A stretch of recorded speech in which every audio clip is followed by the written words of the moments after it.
You're listening to Soap Dirt, the latest in television entertainment news.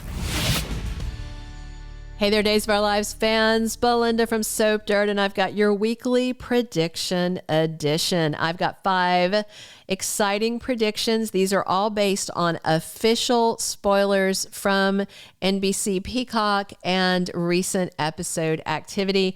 I've got a prediction for Clyde. I've got one for Everett and Marlena and Julie. I've got one for EJ, Holly, and Tate. I have one for Tripp and Wendy and one for baby Jude and Sloan. I'm going to unpack these all for you. If you have not, please reach down and click subscribe. Let's dive right in now. My first prediction, Clyde Weston is killed and Paulina Price gets his black heart. His heart is so charred and so evil, but if it keeps her alive, you know. Paulina is dying on Friday at the same time that John and Steve are, this week breaking into Statesville to get to Clyde. She needs a heart, and despite all signs to the contrary, he has one. It's dark, it's shady. I don't think there's a lot of love in it, but if it's carrying a pulse, it would be eligible for transplant. So there's been a lot of discussion about who will die so Paulina can live. And I've seen some other theories. People are saying Tripp is going to die. Tripp and Wendy are both in dire straits. Everett's gone crazy. There's definitely a bunch of stuff happening. But the realistic thing is we need rid of Clyde Weston. If they don't kill him off, he's going to keep escaping and tormenting people and dealing drugs and causing overdoses. There's nothing redeemable in Clyde. However, it is interesting to keep him on ice at Statesville Prison and bring him back occasionally to terrorize people. But I just feel like it's time for him to go. And, no diss to James Reed. If you listen here regularly, you know that I adore him. I think he's a fantastic actor. Clyde is such a compelling character. I'm a villain lover across the board, but I still think he might be the one to die because of everything happening. My second guess, if it is not Clyde, it might be that sketchy chick, Officer Goldman. So spoilers for Monday the 4th have Clyde giving Ava an ultimatum and Paulina telling Marlena she's not ready to die. And then on Tuesday, Ava tells John and Patch what Clyde has demanded. And then by Friday, we have a Clyde prison break happening. Looks like it's not initiated by him, but by Patch and John. It looks like they're in hazmat suits on the new Days promo, and they are spilling some kind of toxic chemical into prison, trying to, where they have to bring all the prisoners out of their cells. And, that might be how it gets loose. At the same time, Paulina's condition is getting worse. Her daughters are crying. Abe's telling her he loves her, and she tells them that she feels like she's slipping away. It almost looks like she draws her last breath. If somebody shoots Clyde in a place that's not his heart and it's a fatal wound, maybe Paulina's life will be saved. Our second prediction, Everett reveals his true self to Marlena and Julie, and it's freaky. Actor Blake Berris, who plays Everett, and of course he used to play, Nick Fallon, of course, he revealed in an interview that he's got this Jekyll and Hyde storyline.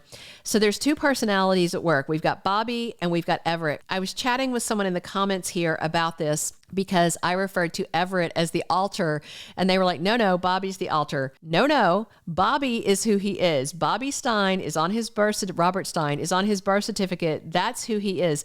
Bobby is the jerk that married Jada, and the alter is Everett. I know it doesn't seem that way because Everett is the only one that we have seen, but Everett is the alter because Bobby is who he was born as. So just wrap your mind around that. But it looks like Julie and Marlena are both going to get to meet the real version of him, maybe, based on these spoilers, not the nice bearded guy who's the editor of The Spectator. And here's the spoilers that have me thinking this.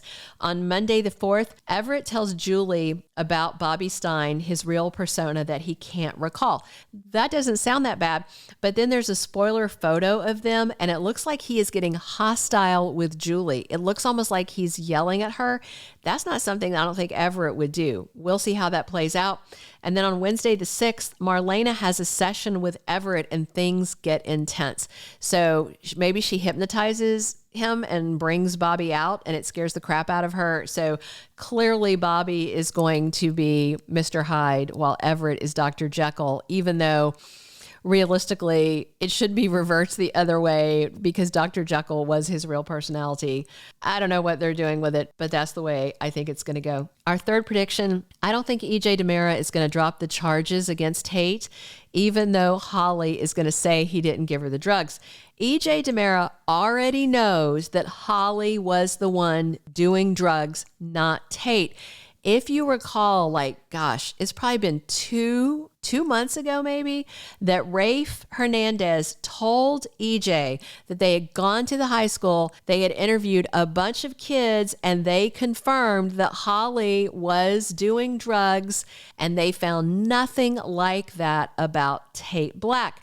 But still, EJ persisted in keeping the charges against Tate. He wouldn't drop them, even though there was no evidence other than he picked up the bag of pills. And by the way, Holly's fingerprint should have been on that bag of pills as well. EJ knows what Ray found out, but he's still denying that Holly took the drugs. And then he just told Nicole Tate must have roofied her. He knows Holly was part of the drug scene. He knows it. And then in the promo, we have Nicole telling Holly that Tate gave her the drugs. And then Holly's like, no, he didn't. Even if Nicole reports back to EJ on this, which I'm sure she will, I just don't think EJ is going to drop the charges. Not unless Holly forces him to. He is being awful. He's holding Teresa and Brady's past against Tate. And this is a pot kettle situation because remember, EJ used to be a drug dealer. He was one of Clyde's partners in crime. So I don't know why he's being so high and mighty about two recovered drug users when he used to be a drug pusher. All right, the spoilers for this Wednesday, March 6th, Brady asks Nicole to let him talk to Holly about Tate. And of course, the promo that shows Holly telling Nicole it wasn't Tate that gave her the drugs. Our fourth prediction, Tripp is going to marry Wendy for real. So in the New Day spoiler promo, Tripp and Wendy are suffocating. They're in that tank. It looks like Clyde probably ordered Officer Goldman to shut off the vents. Remember the air vents they were worried about in the tank?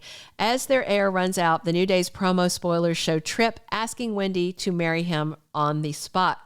They swap vows, and she says, I do, just as she's falling unconscious from lack of air.